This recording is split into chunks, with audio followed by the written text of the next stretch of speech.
Welcome to Sleepy Sagas, where historical figures come to entertain your sleep. Today, we delve into the life of William Marshal, one of the greatest military commanders in English history, renowned for his loyalty, military genius, and glorious victories. Marshal's achievements on the battlefield are the stuff of legend. His unwavering courage and tactical brilliance shaped the course of English history. However, beyond these monumental feats, there was an unexpected side to him. Despite his towering reputation, Marshal harbored a peculiar fear that surprised even his contemporaries.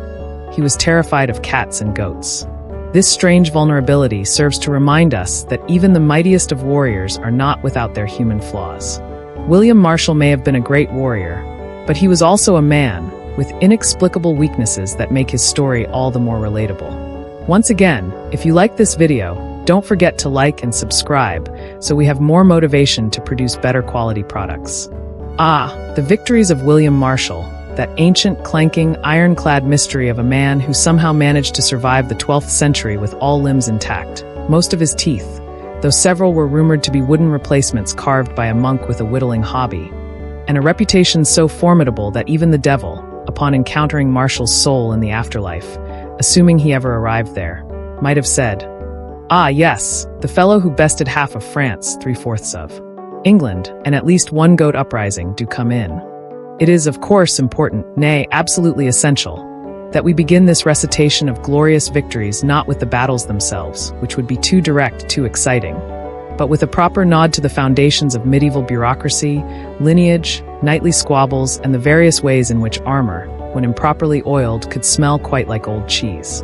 William Marshal, son of John Marshal, also known, dramatically and somewhat unfairly, as the child hostage guy, came from modest beginnings if one's definition of modest includes being of noble stock, owning castles that barely crumbled in the rain, and being educated in the art of war before reaching puberty.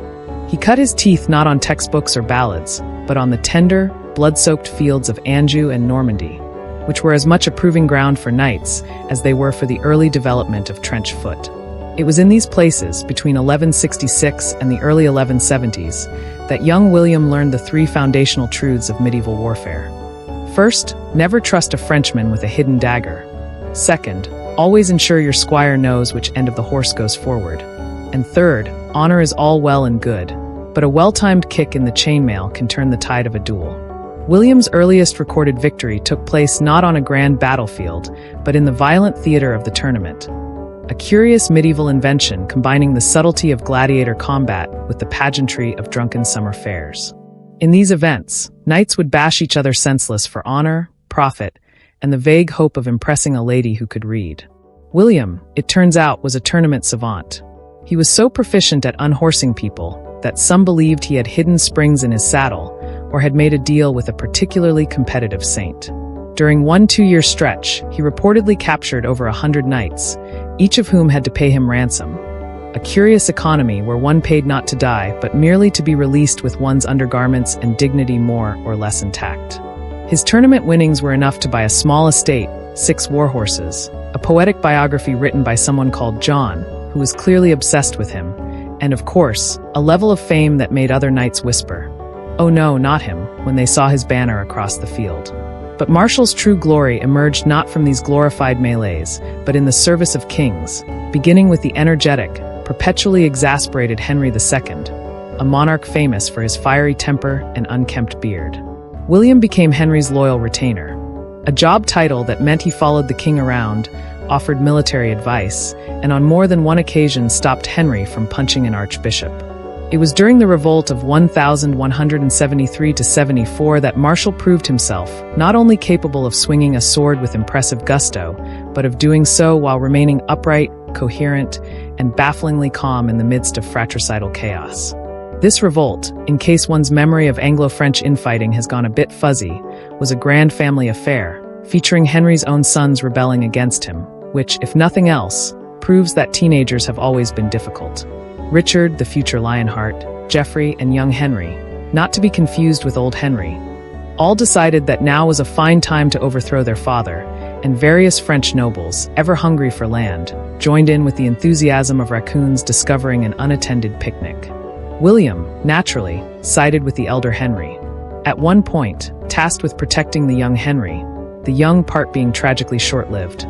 William found himself defending castles, smashing rebel heads, and performing all manner of gallantry, including once, supposedly, fighting off an ambush with only a dagger and a horse who was stubborn but loyal.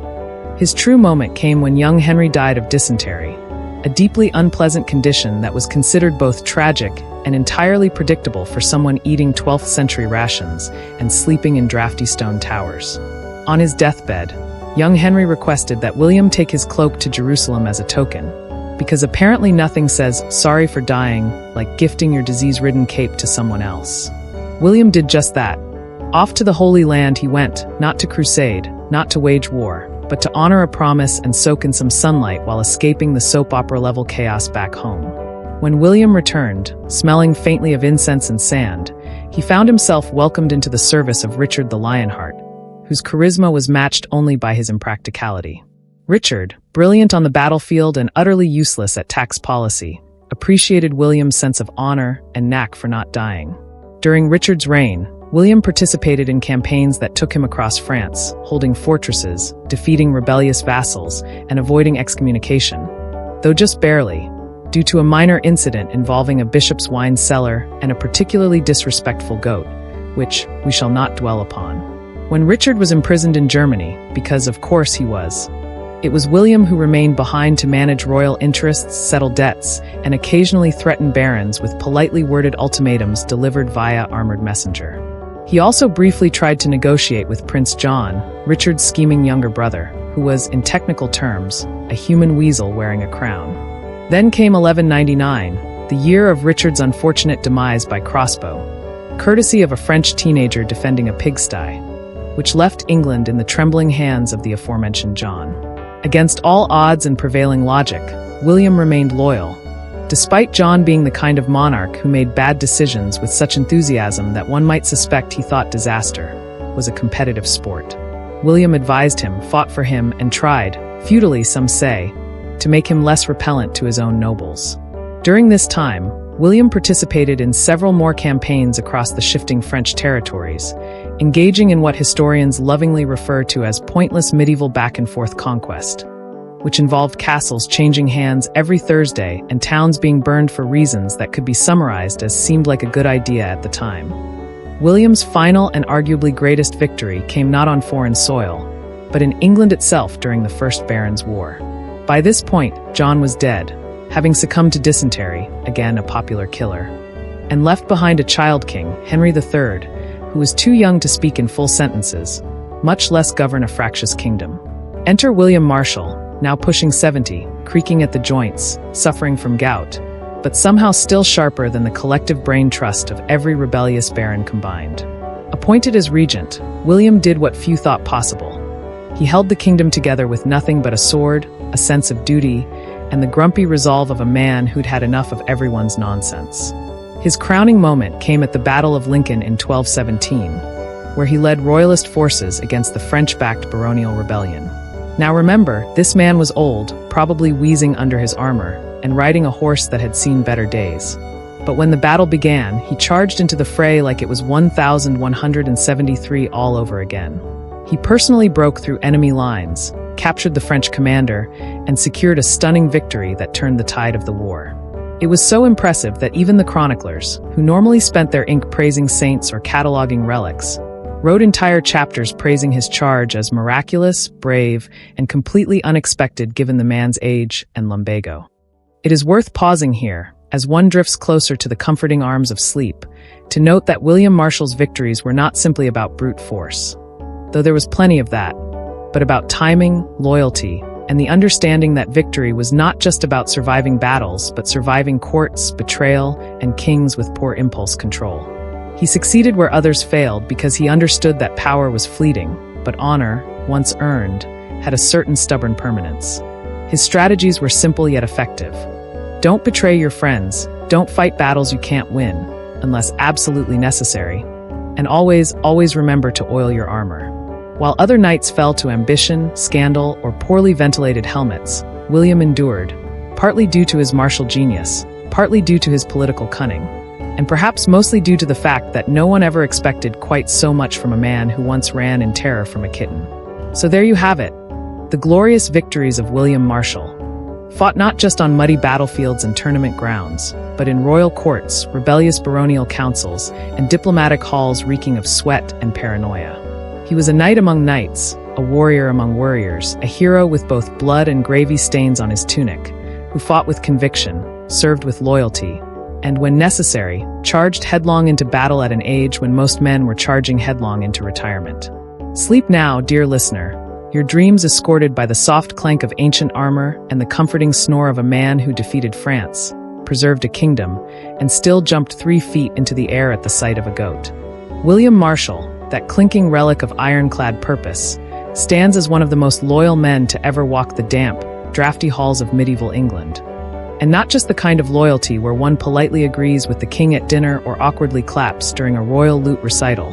No, William's loyalty was the sort that could bend steel, outlast regimes, and ignore every red flag that common sense tried to wave in his face like a squire with a head cold and a death wish. To understand William Marshal's loyalty, one must first understand the delicate absurdity of swearing fealty in the 12th century, a time when loyalty meant everything and also, coincidentally, nothing, depending entirely on whether your liege lord remembered your birthday or accidentally set fire to your village while chasing down a rebellious cousin.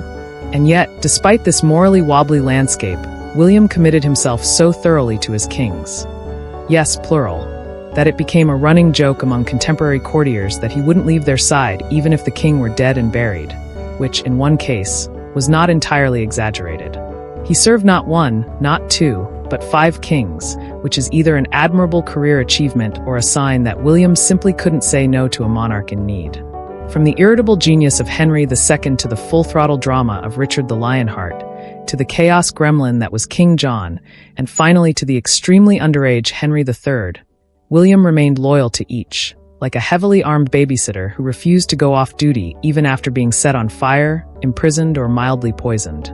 None of which are exaggerations, and all of which he endured with the kind of unblinking commitment you might find in a very determined sheepdog or a knight with deeply repressed emotional needs.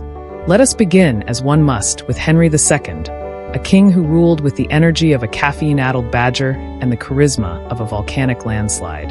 Henry was clever, relentless, and very much the sort of man who believed that if something couldn't be solved with strategy, then surely shouting would suffice. It was into this storm that William Marshal offered his loyalty, not out of naivety, but because he believed in something almost extinct in modern politics, duty for duty's sake.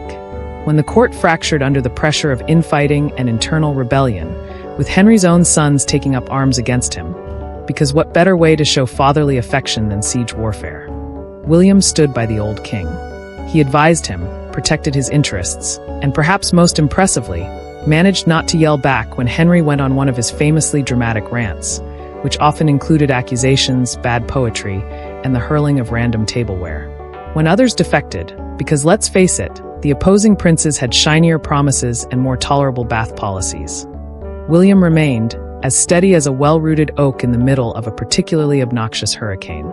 Even when Prince Henry, the young king, fell ill and died during a failed rebellion, William was so dutiful that he took the boy's bloody cloak all the way to Jerusalem to be placed on the tomb of Christ. Now, I don't know about you, but if I had just spent months preventing said prince from burning down the kingdom, and then he went and died of dysentery, I might have skipped the 3,000-mile spiritual errand. Not William. Off he went through deserts, hostile territory, and surely at least one regrettable inn, because loyalty to him wasn't just a convenient word tossed around over mead. It was a calling, a life mission, an inconvenient but morally essential side quest in the great narrative of medieval survival. After Henry II passed, likely from stress, ulcers, or sheer exhaustion after a lifetime of being surrounded by rebellious children and impatient barons, William returned to find the throne occupied by Richard the Lionheart, a man who was, as his name implies, more lion than heart. Richard was brave, brilliant, and also absent for most of his reign, choosing instead to gallivant off on crusade, where he accomplished many things, including defeating armies, insulting emperors, and accumulating an astonishing number of arrow wounds. While Richard was away, William again remained loyal, not just in word but in exasperating action. He preserved the royal interest in England, defended the realm against opportunistic nobles, and politely tried to discourage Prince John, Richard's scheming brother, from turning the whole country into a badly run pub with flags. William could have taken advantage of the chaos. Many did, but instead he doubled down, making sure that Richard's crown was safe, his lands weren't stolen, and that his horses were properly watered. All of which required the kind of political skill that only comes from years of managing kings with the emotional stability of lit fireworks. When Richard returned and found that his kingdom hadn't exploded, he promptly rewarded William. Though in true royal fashion, he also sent him off to war again, because nothing says, "Thank you for protecting my empire," like asking someone to go conquer half of Aquitaine with a sprained ankle and 3 functioning knights. Then came King John, a man so uniquely disastrous that historians often debate whether he was just unlucky or actually cursed by a wizard disguised as a cheese merchant. John was a king with trust issues, possibly stemming from the fact that he spent most of his life trying to overthrow his family and was now surrounded by nobles who'd rather share a bed with a scorpion than follow his commands. William, bafflingly and with his usual straight face, pledged loyalty to John. Most assumed this wouldn't last, especially after John began alienating everyone from the Pope to his own luggage handlers. But William saw loyalty not as an endorsement of behavior, but as a promise, and he kept it even as John bumbled from one mismanaged campaign to another. Even when John seized hostages, levied ridiculous taxes, and allegedly starved some unfortunate prisoners in his castle dungeons, William stayed. Sometimes publicly supportive, sometimes quietly corrective, but always loyal. He fought for John at a time when doing so was akin to defending a weasel in court with only a butter knife and a prayer. And even when barons began sharpening their swords and drafting what would become the Magna Carta, a document largely inspired by their shared desire to make John stop being so terribly John, William remained. He tried to reason with the king, to save the crown from itself, and only when John died did William finally breathe out a sigh of relief, the kind of deep, soul-emptying exhale that says, "Well, at least it's over." And then, just as he considered retiring, possibly to a quiet monastery or a very, very distant farm without any goats, he was called back again. This time by the crown of a 9-year-old boy. Henry III, a king so young he could barely hold a scepter without tripping over his robes. The kingdom was in chaos, civil war was looming, and French forces were nibbling at the coast like seagulls with siege engines. The nobles panicked. "Who can save us now?" they cried. Where is someone dependable, stable, and stubborn enough to lead a kingdom with absolutely no perks? All eyes turned to William, now well into his 70s, with joints that creaked louder than most drawbridges and a face weathered by war, stress, and too many royal banquets. Did he decline? Did he graciously say, "No thank you, I have already done enough"? Of course not. He took up the regency like it was his birthright, donned his armor one last time, and led the child king's forces at the Battle of Lincoln in 1217. A last-stand affair that should have ended in disaster, but instead became one of William's greatest victories. After the battle, he continued to serve loyally, managing disputes, smoothing tensions, and politely reminding rebellious barons that while the king may be a child, the regent was most certainly not. William's loyalty wasn't blind. It was profound, rational, and deeply inconvenient. It wasn't that he agreed with every decision made by the monarchs he served. He certainly didn't agree with John's tendency to solve arguments by shouting and pointing, but he believed in the institution, in the importance of continuity, in the sacred duty of keeping the crown from sliding off and rolling under a tapestry. Even when his own interests suffered, even when he was slandered, briefly exiled, or nearly executed due to court intrigue, he remained true to his word. And that's what made him legendary. In an age where betrayal was a fashionable tool and loyalty was often negotiated like the price of cabbage, William treated it as sacred. His name became synonymous with integrity, not because he was perfect, but because he never stopped trying to do the right thing, even when the right thing involved escorting a royal toddler to state meetings while fending off assassination plots and explaining to bishops why the treasury was missing again. So, dear listener, as your eyes begin to droop and your thoughts drift like a lazy hawk over the sleepy fields of medieval nonsense, remember William Marshal. Not just as the knight who could outfight an army or charge 100 men alone, but as the quiet, tireless figure who stood by his kings through rebellion, exile, poison, paperwork, and pestilence. The man who served, not because he had to, but because he believed in service itself. Let the soft rustle of his parchment-documented deeds lull you deeper into rest, and should your dreams wander through shadowed castles and echoing courts, may you find there a steady figure in armor, patiently guarding the crown, ever loyal, ever vigilant, and politely pretending not to notice the cat slinking behind the throne. The construction of William Marshal's heroic image, like many great undertakings in the medieval world, cathedrals, allegorical tapestries, or elaborate feasts where half the guests were either poisoned or bored to death, was a long, meandering, and slightly absurd process, but one that ultimately resulted in a figure so revered, so idealized, and so positively dripping with posthumous virtue that one might reasonably assume he spent his entire life gliding around on horseback dispensing justice, wisdom, and perfectly timed smirks while illuminated manuscripts materialized in his wake. Of course, the truth, as is often the case with historical legends carefully polished by time, chroniclers with too much ink, and relatives hoping to secure better marriage prospects, is slightly less divine and slightly more human. But let us not allow truth to get in the way of a good story, especially not when discussing the revered William Marshal, that armored constellation in the sky of English chivalry, who, after a lifetime of service, battle, loyalty, and goat-related avoidance, somehow transcended mere knighthood and became an icon so mythically chivalrous that even troubadours were forced to switch from writing about doomed lovers and angry saints to composing rhyming couplets about William's shiny armor and diplomatic patience. You see, while Marshal himself was famously modest, insisting, for instance, that others eat first at banquets, that his war horses get their water before he did, and that children be taught the difference between courage and stupidity, his legend began to take on a life of its own shortly after his death, thanks in no small part to a combination of devoted family members, sycophantic scribes, and that most dangerous of all medieval forces, bored monks with access to parchment.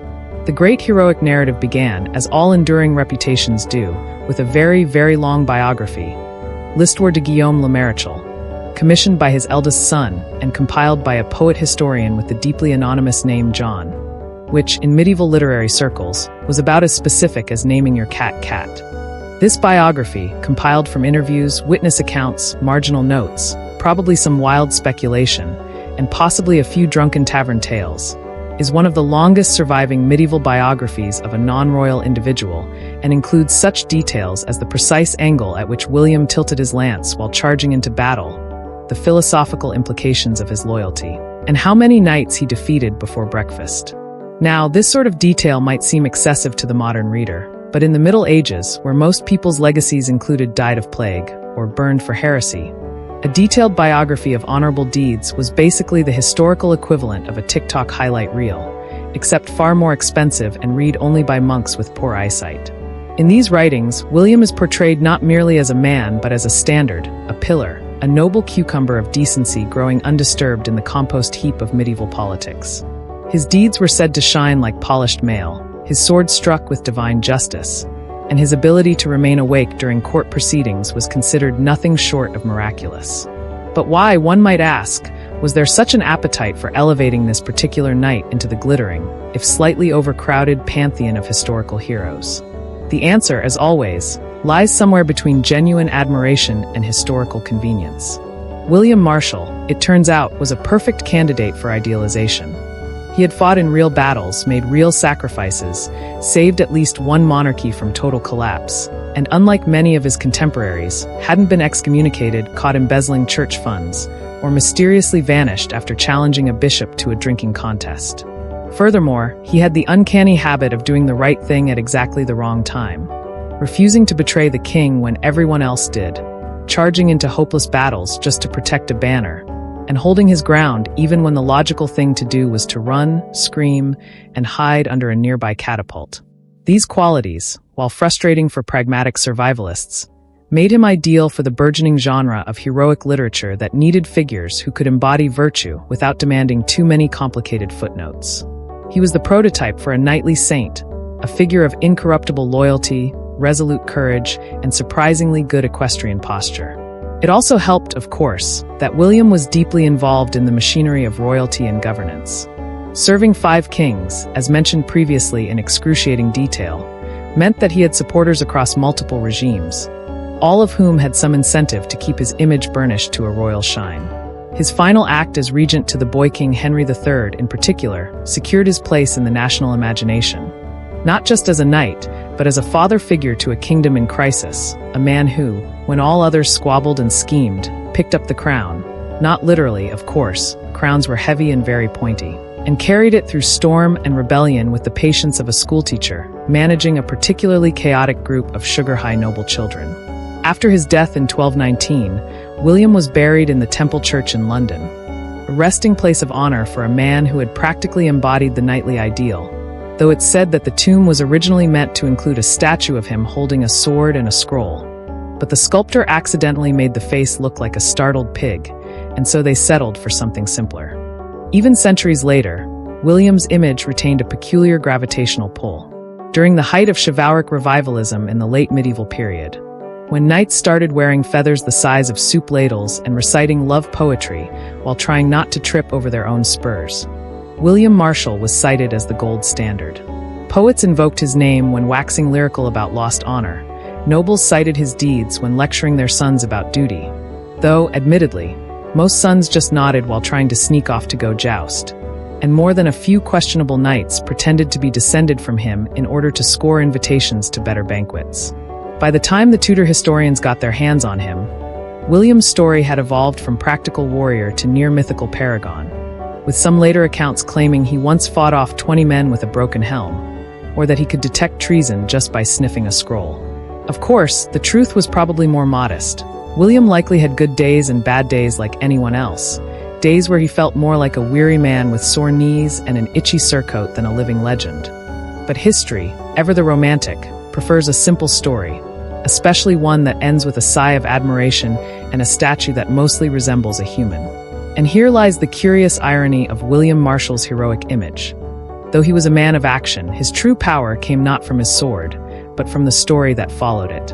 While other knights were remembered for scandals, failed crusades, or impressively poor choices in marriage, William was remembered for something far less flashy, but infinitely more enduring: his consistency.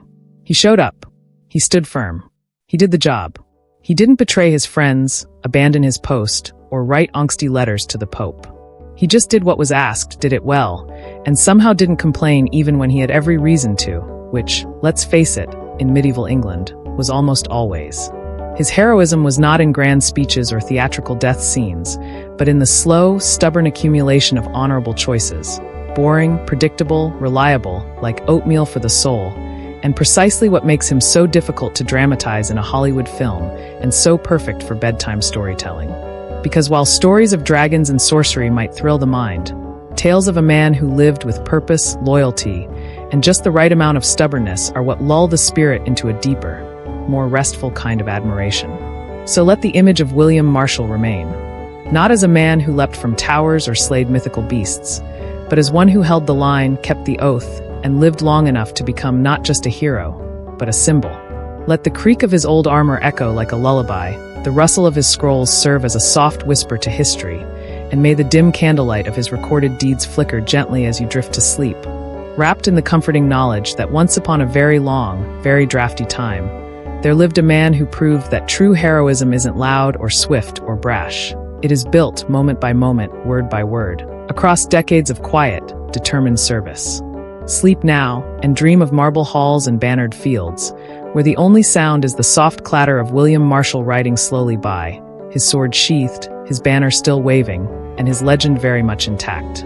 Now, as we have trudged through the glorious fields of William Marshal's military brilliance, his unwavering loyalty, and the carefully constructed monument of his heroic image, we arrive, stumbling slightly, as if over a misplaced chamber pot, at the curious, peculiar, entirely baffling matter of his most irrational and inexplicable weakness, a matter that continues to perplex historians, sleep-deprived scribes, overzealous reenactors, and one very persistent French biographer who insisted on adding an entire footnote about it in the margin of an otherwise violent account of a siege. Yes, dear listener, prepare yourself to hear of the single chink in the armor of the most celebrated knight in English history.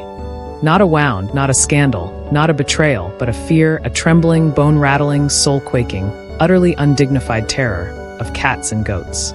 Yes, those creatures. The small ones, the fluffy ones, the bleating, purring, occasionally indifferent ones.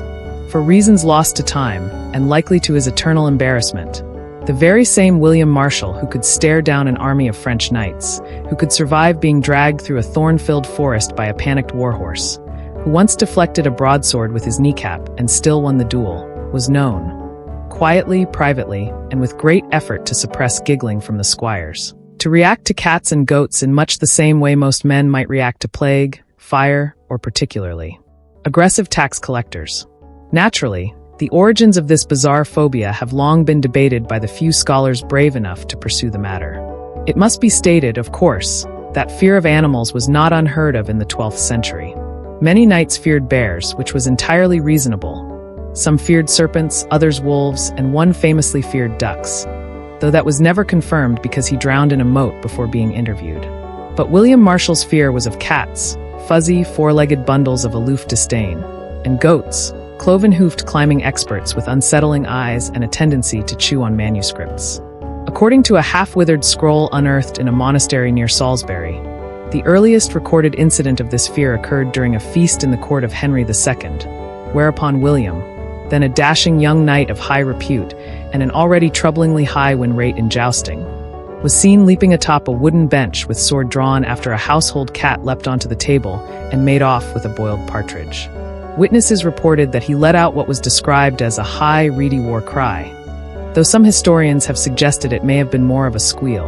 The cat, unimpressed, continued to devour the partridge beneath the bench while William reportedly muttered, "It's looking at me with intent," and refused to come down until the animal had been removed by a particularly brave scullery maid named Marjorie, who was later promoted to laundry supervisor and awarded an extra blanket. Now, one might assume this was a singular event, a moment of embarrassment due to indigestion, or perhaps the lingering trauma of a cursed relic disguised as a goose liver. But no, this pattern repeated itself with enough consistency to become legendary among those who served closely with the Marshal.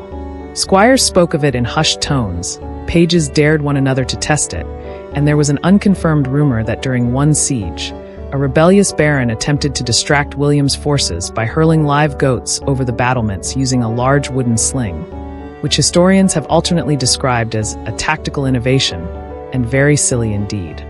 William, to his credit, never fled the battlefield, but observers did note that he refused to enter the lower courtyard until the goats had been herded away, during which time he busied himself by aggressively sharpening his sword and muttering something about the devil's horizontal pupils.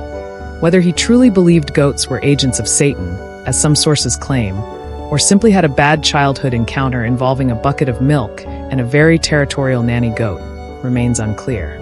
The cats, for their part, seem to single him out. There are at least 5 accounts of William being approached by cats during court functions, council meetings, and once during a particularly solemn funeral, and each time the result was the same: mild panic, rigid posture, averted gaze, and a suspicious amount of sweating beneath his chainmail. On one occasion, King John, ever the mischievous and borderline sociopathic monarch, reportedly placed a kitten in William's saddlebag before a diplomatic journey to Gascony.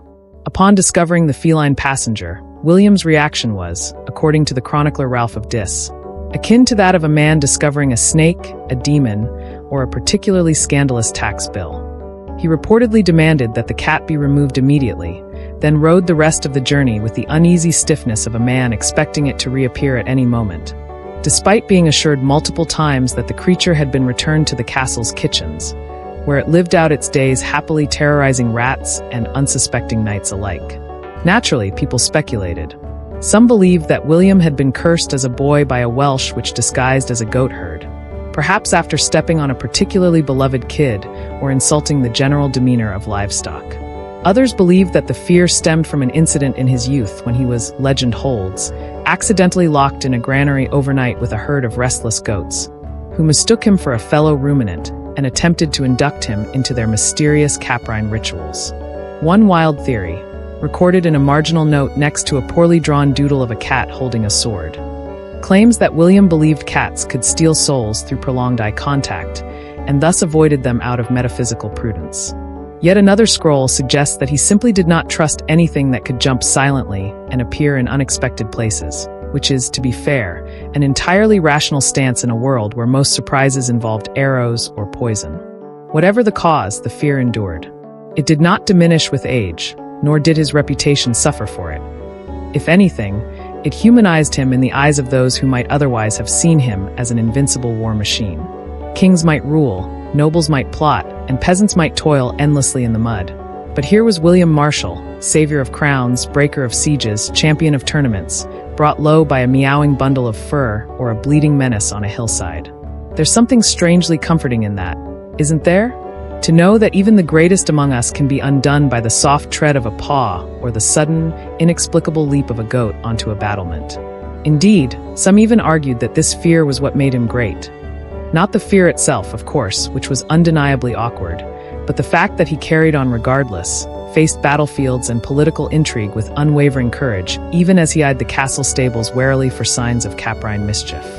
In his final days, it's said that William asked for no songs, no trumpets, no elaborate tapestries, but instead requested that no cats be allowed into the chapel during his funeral, and that if any goats were to approach, they be gently but firmly redirected to the nearest pasture.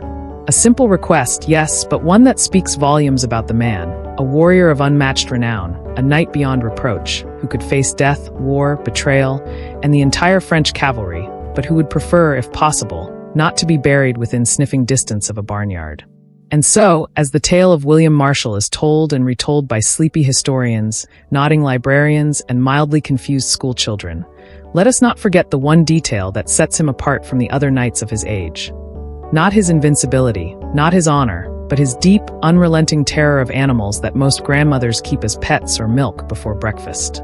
So now, as your eyes grow heavy with the soft weight of history and your thoughts drift gently through the fog of 1,000 12th century winters, let yourself imagine William Marshal, the great and noble defender of kings, sitting high upon his warhorse, armor gleaming, banner flapping, surveying the battlefield with confidence and calm, until in the far-off meadow he spies a small, unimpressed goat watching him with unsettling intensity. He stiffens. He shifts in his saddle. He coughs once and declares the campaign delayed on account of unexpected tactical livestock. And no one questions it, because he is William Marshal, and if he says the goat poses a threat, then by all that is holy, we shall assume the goat poses a threat.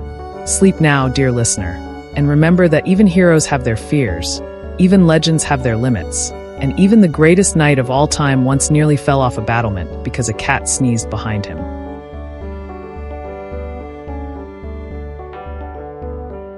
It is perhaps one of the lesser-known episodes in the annals of medieval strategic warfare, tucked away like a forgotten breadcrumb in the lavish banquet of English history, but nonetheless worthy of quiet reflection and gentle, possibly amused study.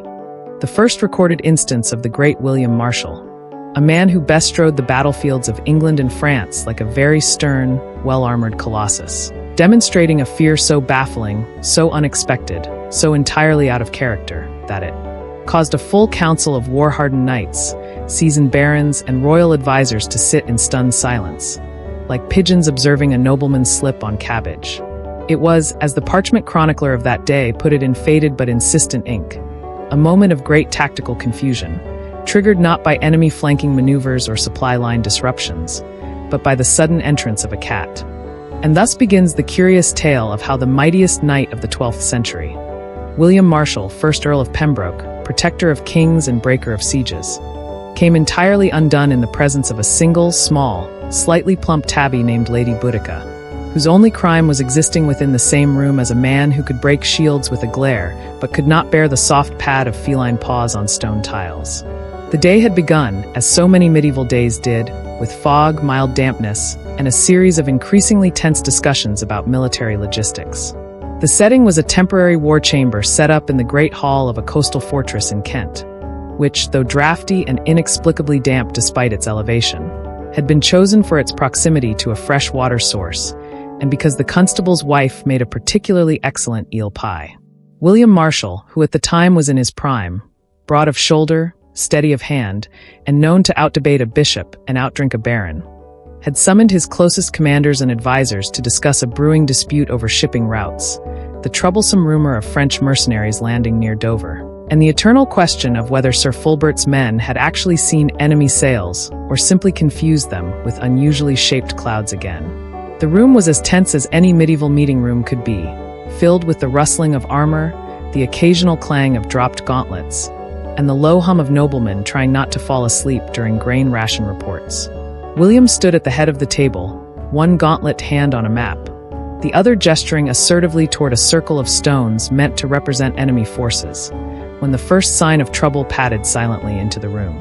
It is important, dear listener, to understand that the cat in question had no military rank, no allegiance, and no awareness of the geopolitical implications of her intrusion.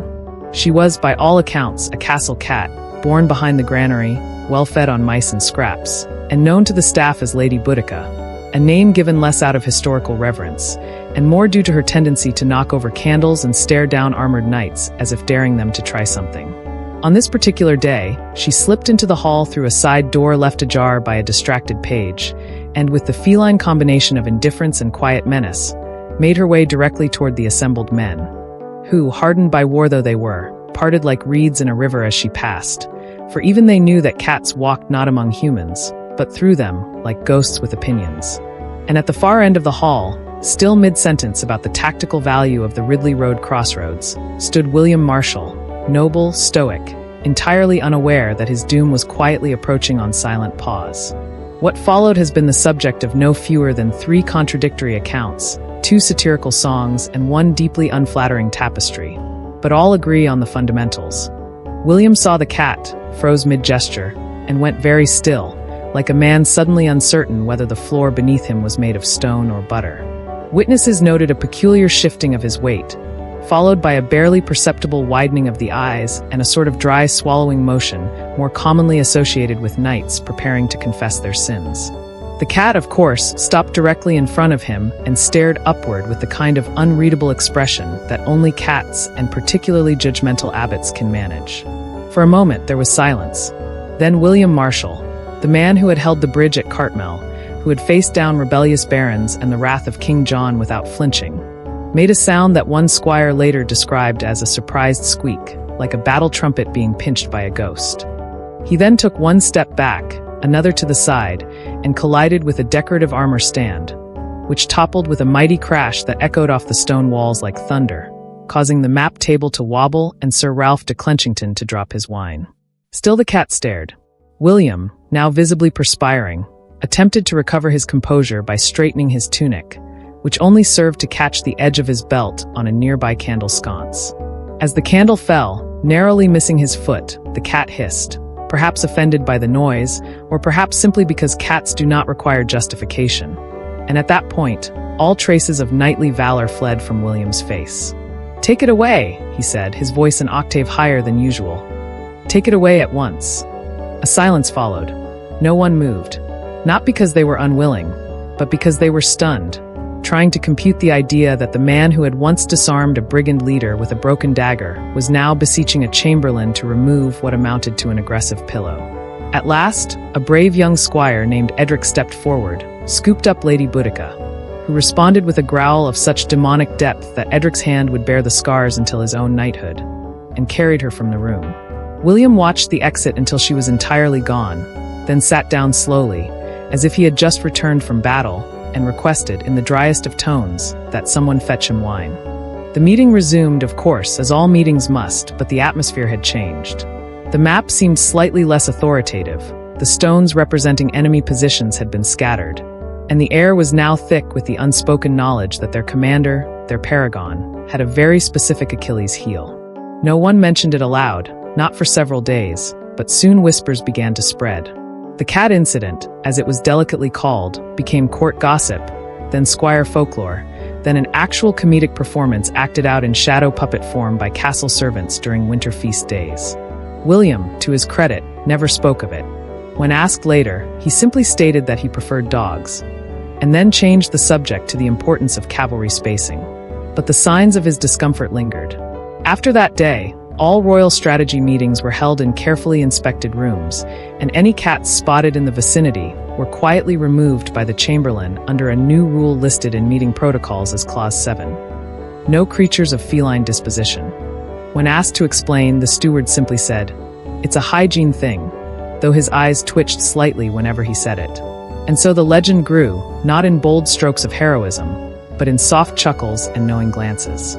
William Marshal, Lord of Valor, was still the unchallenged master of the sword and the council table, but behind every toast in his honor, every nod of respect, there lingered the faintest trace of amusement, the quiet awareness that this great man, this living monument to loyalty and strength, could be unseated.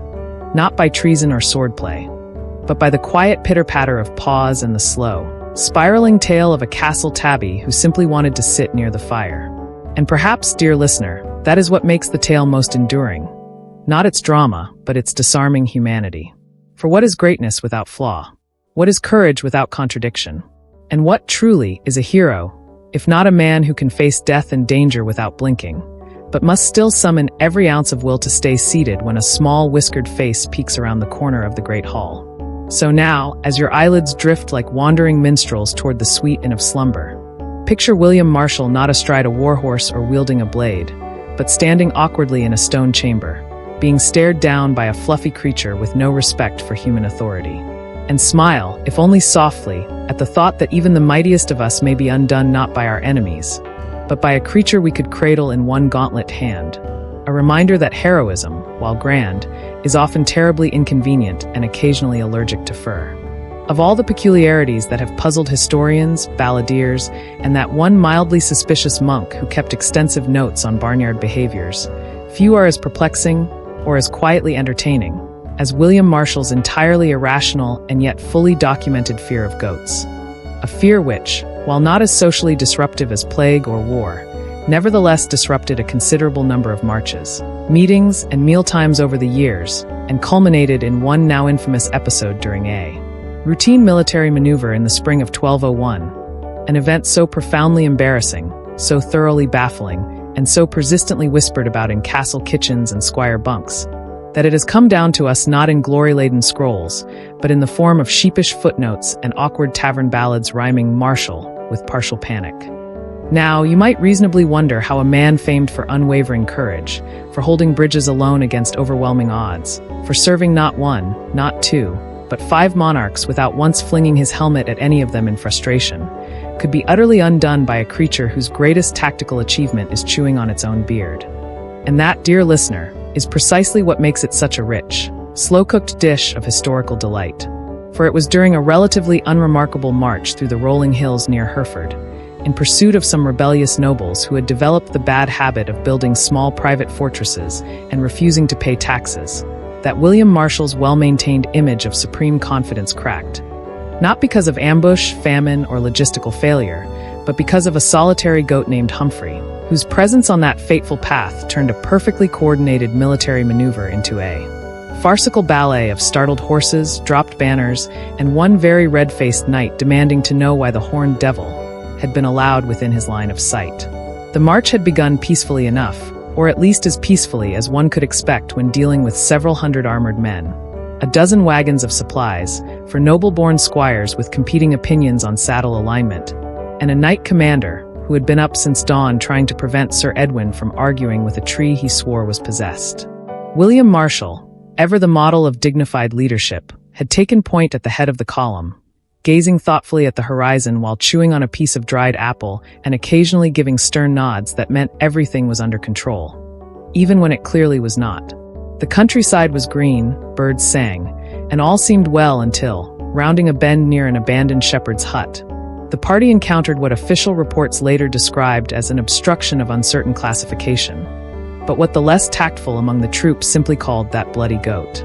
Humphrey, for his part, had not been briefed on military decorum. He had been living peacefully in the area for several months, owned by no one, feared by many, and sustained primarily on weeds, shoe leather, and intimidation. Unlike most goats, who tend to flee when confronted with large groups of shouting men and horses, Humphrey had developed the curious habit of standing absolutely still in the middle of roads, staring down all who approached with a blank, slightly smug expression and the eerie calm of an animal who knows he cannot be reasoned with. And it was into this furry blockade that William Marshal rode, leading his bannermen and scouts, unaware that destiny, doom, and goatish chaos awaited him. Accounts vary on what happened next, though most agree that Humphrey made no move to yield the path, and that when William's horse slowed and snorted in confusion, the goat took one step forward, looked directly at Marshal, and tilted its head just so, eliciting, from the most celebrated knight in the realm, a reaction that can only be described as unhinged. William's steely composure vanished. His eyes widened, his posture stiffened, and he reportedly made a strangled noise that caused the nearby horses to spook and several men to drop their pikes. "Remove it," he hissed, pointing with a hand that had held the royal standard at Runnymede. "Remove that thing." One unfortunate soldier tried to comply by tossing a pebble in the goat's direction, to which Humphrey responded by leaping. Yes, leaping, onto a low boulder, locking eyes with William and emitting a bleat so sonorous, so filled with impish triumph, that it echoed off the hills like a battle horn blown by Satan himself. At that moment, something snapped. William, legend says, turned his horse in a complete circle, muttered a prayer, and declared an immediate change of route. The entire column rerouted itself uphill, over less navigable terrain, simply to avoid the goat. No one objected. No one dared. And so the march continued, detouring around a creature with the combat capability of a sack of wool and the tactical acumen of a turnip, but whose mere presence had the power to unravel the composure of England's greatest warrior. The whispers, of course, began instantly. How could such a man, who had fought Saracens and survived King John's moods, quail before a goat? Was it a cursed goat? Had it once been a man, perhaps a treacherous noble turned into livestock by a wrathful bishop? Or was there something deeper, darker, more psychologically profound at work? Among the more academically inclined monks of the Abbey of St. Ludicrous, a theory developed suggesting that William's goat phobia stemmed from an early traumatic experience, possibly involving a poorly supervised petting zoo, a stolen biscuit, and the humiliation of being chased into a latrine by an aggressive billy. Another school of thought, slightly less charitable and significantly more intoxicated, held that goats simply looked at William the wrong way, and that their weird rectangular pupils were clearly unnatural, if not demonic. One scroll, found centuries later in a hayloft behind an alehouse, suggested that William believed goats could smell fear, detect false oaths, and were secretly plotting to infiltrate the nobility. While these theories lack hard evidence, they do confirm that William's fear of goats was so legendary, it required increasingly elaborate explanations to preserve his dignity, none of which worked. In private, William never discussed the incident. When questioned, he would go very quiet and change the subject to something reassuringly martial, like trebuchets or the politics of saddle strap allocation. But changes in his behavior told the tale more clearly than words. After the Humphrey incident, as it came to be known in later footnotes, William insisted that all future campaign routes be inspected not only for hostile forces and difficult terrain, but for signs of goat activity. Scouts were instructed to note hoofprints. Shepherds were paid to relocate herds. A small squad of young squires, known unofficially as the Caprine Patrol, was assigned to ride ahead and report any bleeding.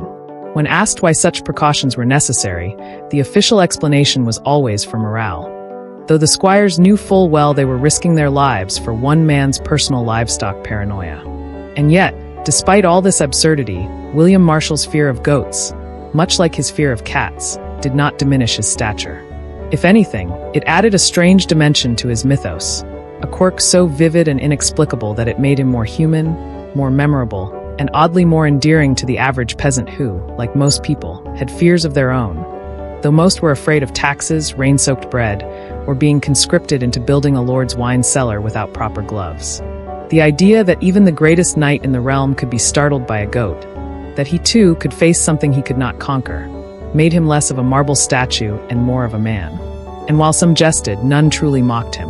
For even with his terror of cloven-hoofed mammals, William Marshal was still the only man in the kingdom who could rally troops with a single shout, still the only lord trusted by both rebel and king, and still the only person known to have beaten 30 knights in a tournament while sleep-deprived and mildly concussed.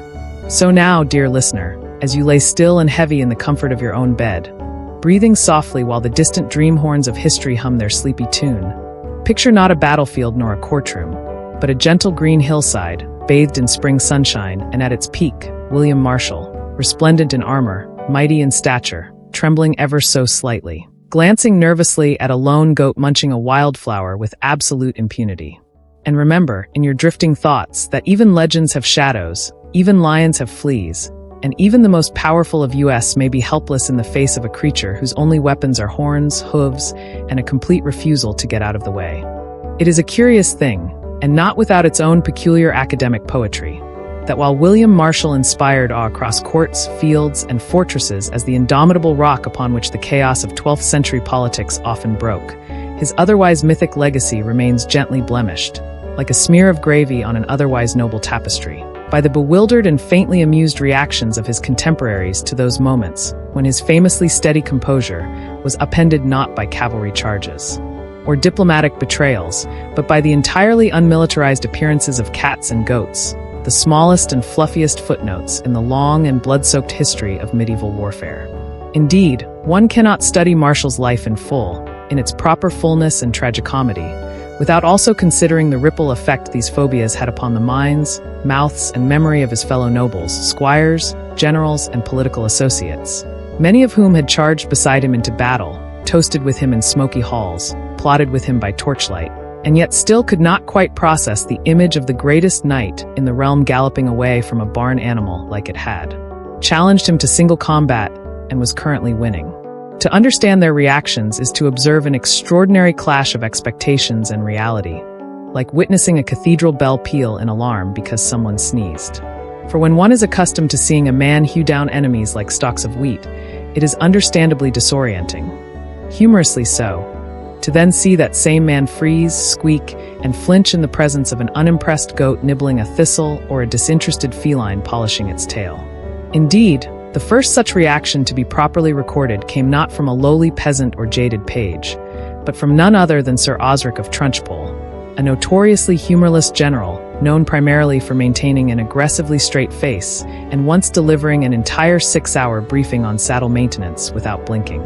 Sir Osric had been present during the famed Kent March goat incident, and according to letters later smuggled from his estate by an underpaid archivist, he described the moment as a baffling deviation from operational procedure, in which Lord Marshal, upon sighting a farm animal of no strategic importance, did proceed to alter the entire company's course in what can only be described as a maneuver of illogical avoidance.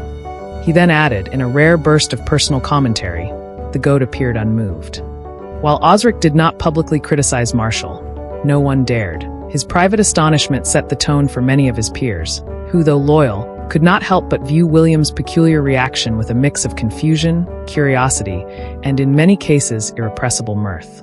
There is evidence that several barons, particularly those with fewer military accolades and a great deal more free time, began inserting goats and cats into otherwise dry correspondence, using the terms as code for indecision, irrational behavior, or simply as a way to needle their more serious comrades during slow winter months.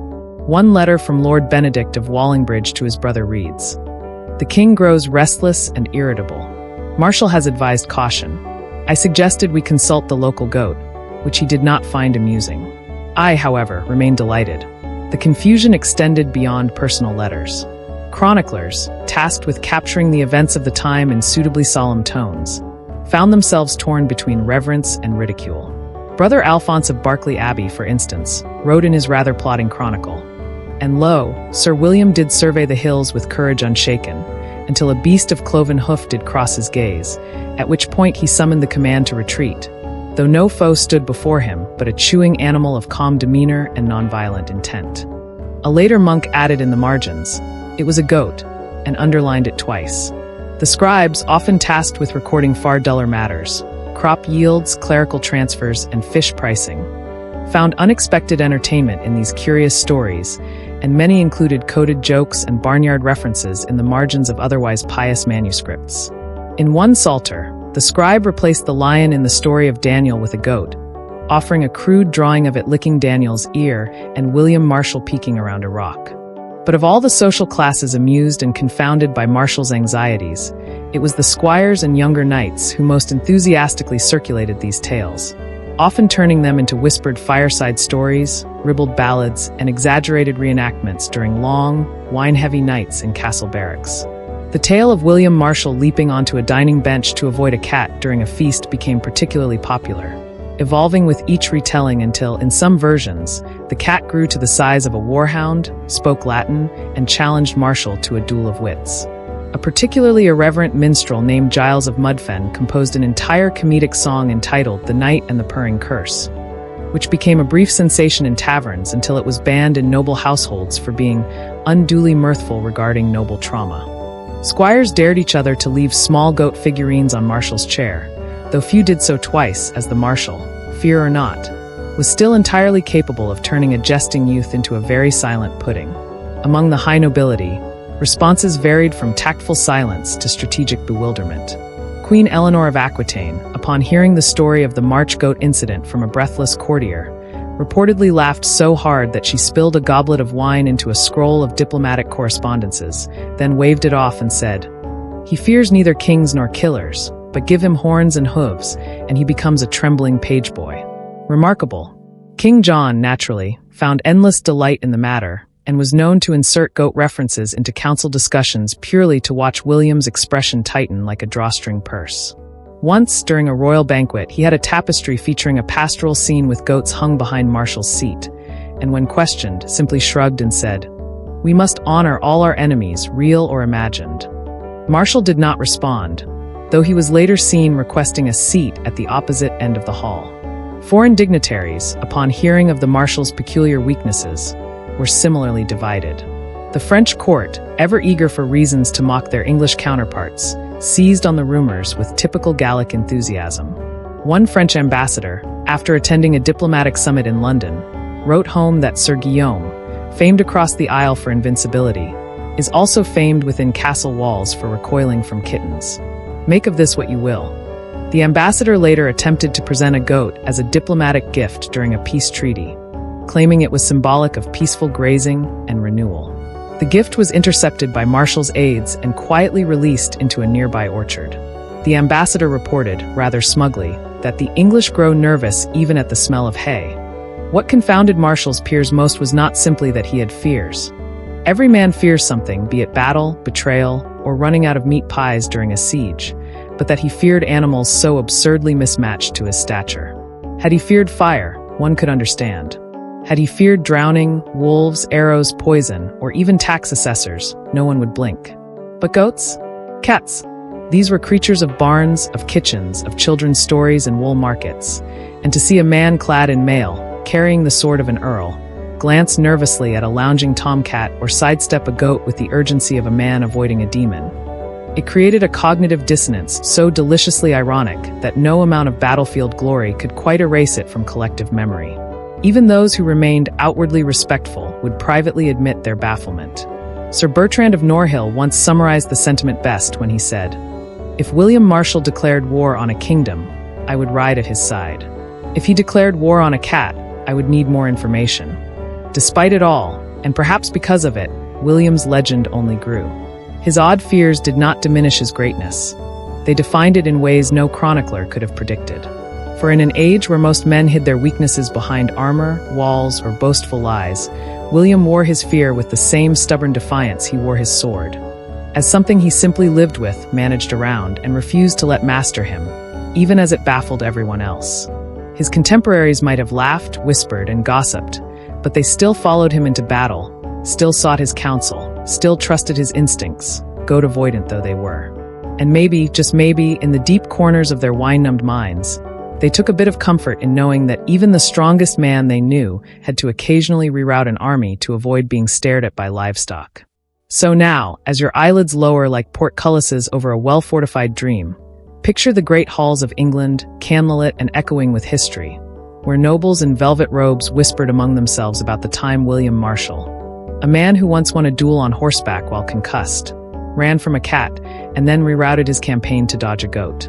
And in that gentle absurdity, may you find sleep, knowing that even the mightiest are not without their mysterious undoings.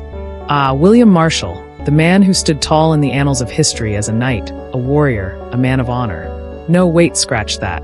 He was, by all accounts, an imposing figure, one whose name would surely send a chill down the spine of any man who stood in his path. A knight with the blood of battle in his veins, an iron will forged in the fires of war. His list of accolades reads like a list of impossible feats. Victor in countless battles, a trusted advisor to kings, and the knight who served under 4 English monarchs. He was, by all measures, a paragon of the medieval knight.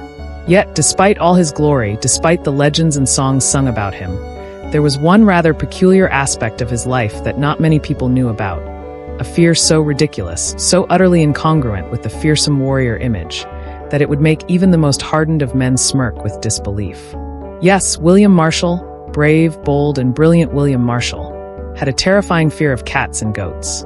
Now, you might wonder, how on earth did such an accomplished man, a knight who had ridden into battle without a second thought, fall victim to such absurd fears?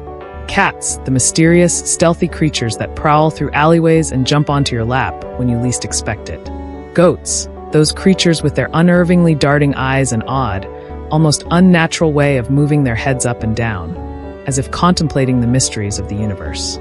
These two animals, so innocent in their own ways, struck terror into the heart of the mighty Marshal. It wasn't just an odd quirk, mind you.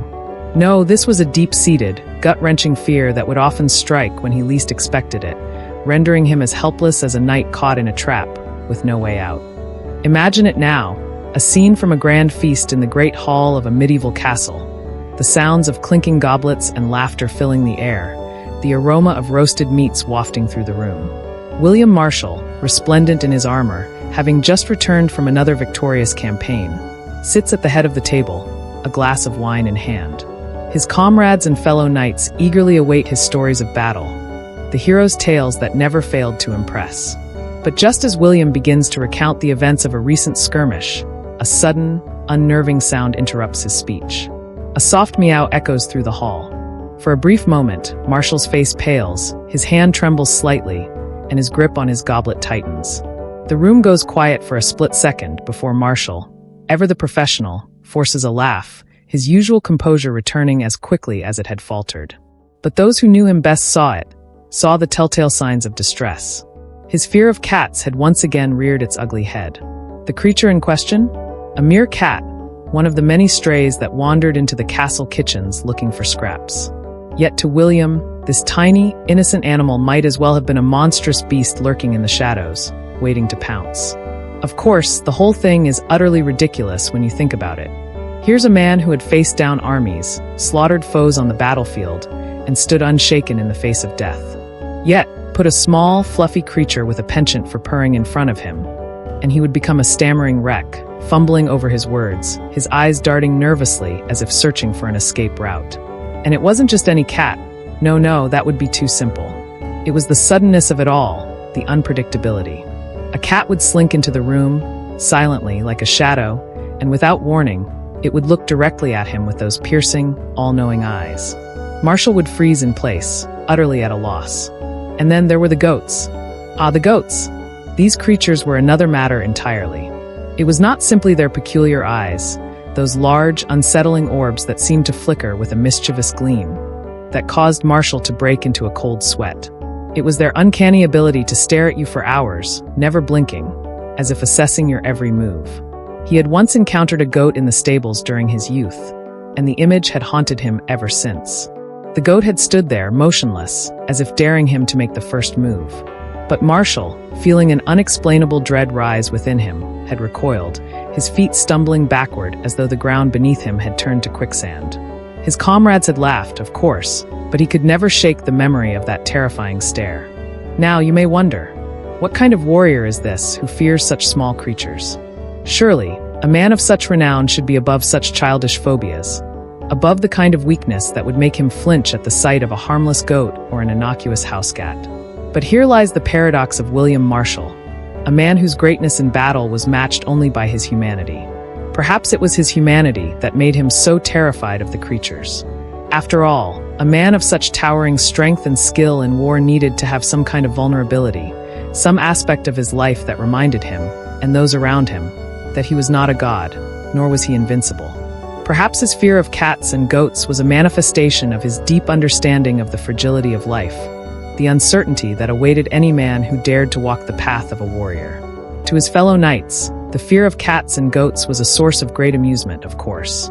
They would often tease him mercilessly, making sure that one of the castle cats was present whenever Marshal entered a room, or sneaking goats into his path during their travels. And every time, Marshal would find himself in the most absurd of situations. But there was no denying the truth. His fear was very real. And it was his inability to overcome this seemingly trivial fear that made him, paradoxically, all the more human. He was not some infallible mythical warrior. He was a man subject to the same irrational fears and weaknesses as anyone else. It is said that William Marshal could not stand to be in the same room as a cat without feeling a sense of dread, his muscles tensing, his breath quickening. He would avoid certain areas of the castle, fearing the inevitable encounter with the creature that lurked there. He would ask his fellow knights to stand guard whenever he needed to enter a room, just to ensure that there were no feline intruders hiding in the shadows, waiting to pounce. If a goat appeared on the road during one of his travels, Marshal would be forced to take a detour, his heart racing as he avoided the creature at all costs.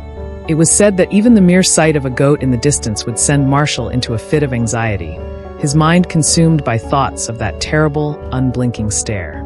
Despite his many victories, despite the respect he commanded as a warrior and a leader, Marshal was never free of this peculiar fear.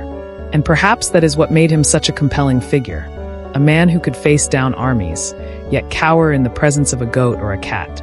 It was a reminder that no matter how great a warrior might be, he is still, at the end of the day, only human. The fear of cats and goats, absurd as it may seem, was a symbol of the vulnerability that lurked beneath the surface of William Marshal's bravado. For all his strength and skill, there were some things, some creatures, that even the mighty knight could not conquer. So, the next time you encounter a goat or a cat, perhaps you'll think of William Marshal, the knight who conquered all but his own irrational fears. It's a story that reminds us all, in the most humorous and unexpected way, that even the bravest among us have their weaknesses. And sometimes it's those weaknesses that make us human, after all. William Marshal, the man who could face the fiercest armies, the most brutal skirmishes, and yet tremble before a goat or a cat. This odd juxtaposition of valor and fear brings us to a rather curious question. Could this bizarre terror be a reflection of something much deeper? Could it be that beneath the polished armor of the formidable knight, there lurked a mind not quite as unshakable as he appeared? Certainly, the man who carried his sword like an extension of his very soul, who dominated battlefields and commanded respect, surely could not have been entirely untouched by the psychological burdens of his time. And what of the fear? The odd, irrational fear of two creatures so mundane, so seemingly insignificant, that it almost seems laughable to associate them with such a revered knight. Perhaps there is something more to this fear than simple eccentricity. Could it reveal a hidden aspect of William Marshal's psychology? Something far more profound than any enemy he ever faced on the battlefield? It's certainly worth considering. William Marshal, the knight who achieved what few others could, who weathered the political turmoil of the Plantagenet court and won fame and fortune on the battlefield, might have, just perhaps, been haunted by something that no amount of swordplay or battle strategy could ever conquer. The fear of goats and cats was not a mere inconvenience. It was a powerful, disorienting force that gripped him in the most unexpected moments, robbing him of the very control that he so carefully cultivated in every other area of his life. So, where did this fear come from? Was it simply the product of childhood trauma, a fluke of personality, or did it serve as a mirror to some deeper psychological wound? These are questions that linger in the quiet corners of history, begging to be explored. Some might say that the fear was a psychological reaction to the overwhelming expectations placed upon William. After all, as a knight of such standing, he was expected to be nothing less than a paragon of strength and stoicism, a figure who commanded awe and respect at all times. In such a hypermasculine world, the fear of something as trivial as a cat or goat must have seemed like a deep flaw, a crack in the armor that everyone could see. Perhaps not immediately, but eventually, as the story of Marshal's peculiar phobia spread through the court. Perhaps the terror was a form of psychological rebellion, an unconscious act of defiance from the mind that had long been forced into the rigid mold of a knight. Perhaps William Marshal carried a mental burden, the weight of his duties, his legacy, and the unrelenting pressure to maintain his reputation as a perfect knight. Maybe the fear, in its own strange way, was his mind's way of rebelling against the constant strain. The more the world demanded of him, the more he had to suppress his vulnerability, the more that vulnerability found its expression in the most unexpected ways. Could the fear of the small and the helpless be his psyche's way of asserting its own control over the uncontrollable? William Marshal, for all his fame and fortune, was still a man, subject to the same psychological pitfalls that affect any human being. And this fear of goats and cats might have been the only space where his control slipped, where his ability to maintain composure was no longer a matter of personal willpower. It's not as far-fetched as it might seem. Let's take a moment to consider the tremendous weight that rested on the shoulders of knights like William Marshal. He was a man who spent his life in the service of kings, whose very existence was bound to the whims of political intrigues and royal expectations. He fought for power, for honor, for the very fabric of society. His life was built upon a foundation of violence and duty, and in the rare moments of peace, when he might have been allowed to rest, the fear of cats and goats emerged. This could suggest that the very foundation of his identity, warrior, knight, protector, was also the very thing that could break him. In the quiet moments, when there was no battle to fight, no enemy to vanquish, those fears crept in, filling the gaps where his sense of control had once reigned supreme. Imagine, for a moment, the mental toll of such a life. William Marshal's entire existence was defined by the blood and sweat of war, by the constant need to be prepared for battle. His mind was conditioned to anticipate danger at every turn, to remain vigilant, to never allow himself the luxury of relaxation. And then, just when he thought he could let his guard down, a cat would saunter by or a goat would cross his path, dragging him back to a place of helplessness. This might seem trivial on the surface, but in reality, it could represent something much deeper. The fear was not simply about the animals themselves. It was about the sense of powerlessness that they triggered in him. After all, how could a man who had conquered so much, who had stood at the head of armies, feel so utterly powerless in the face of something so small? This fear could be seen as a symbol of William Marshal's internal conflict, a manifestation of the psychological tension between his outer strength and his inner vulnerability. Despite all the battles he had won, all the accolades he had earned, there was still a part of him that could not overcome the irrational fears that lurked beneath the surface. The knight who could defeat an army could not defeat the simple presence of a cat or a goat. In some ways, the animals became a representation of the very fragility of life, the fact that no matter how strong a man might be, he will always have his weaknesses, his fears, his moments of doubt. And perhaps, too, this fear was a reminder to William Marshal of the randomness and unpredictability of life itself. Cats and goats, after all, are not enemies in any traditional sense. They do not wield swords or command armies. They are, in a sense, the ultimate reminder that there are things in life beyond our control.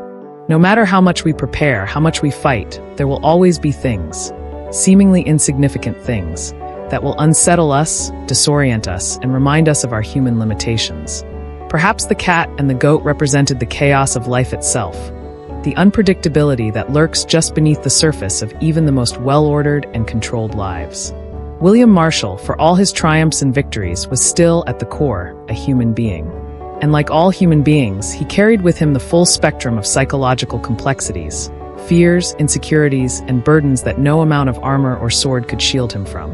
The fear of goats and cats may have been a small, seemingly trivial detail in the grand narrative of his life, but in many ways, it was the most human part of him. In the end, it wasn't the fear itself that was significant, but what it revealed about the man behind the legend. Beneath the grandiose reputation, beneath the titles and the accolades, William Marshal was a man who, like all of us, had his own struggles, his own internal demons. And in the case of the cats and goats, those struggles took the form of the most absurd and comical fears imaginable.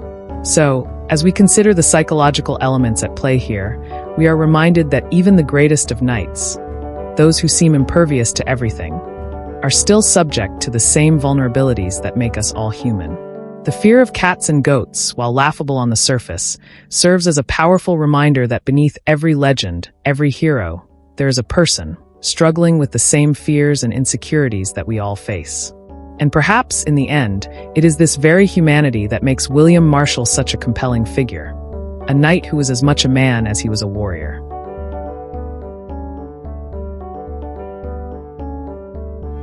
William Marshal, the great knight whose name reverberated through history as a paragon of chivalry and valor, had an unlikely shadow that followed him through his illustrious career.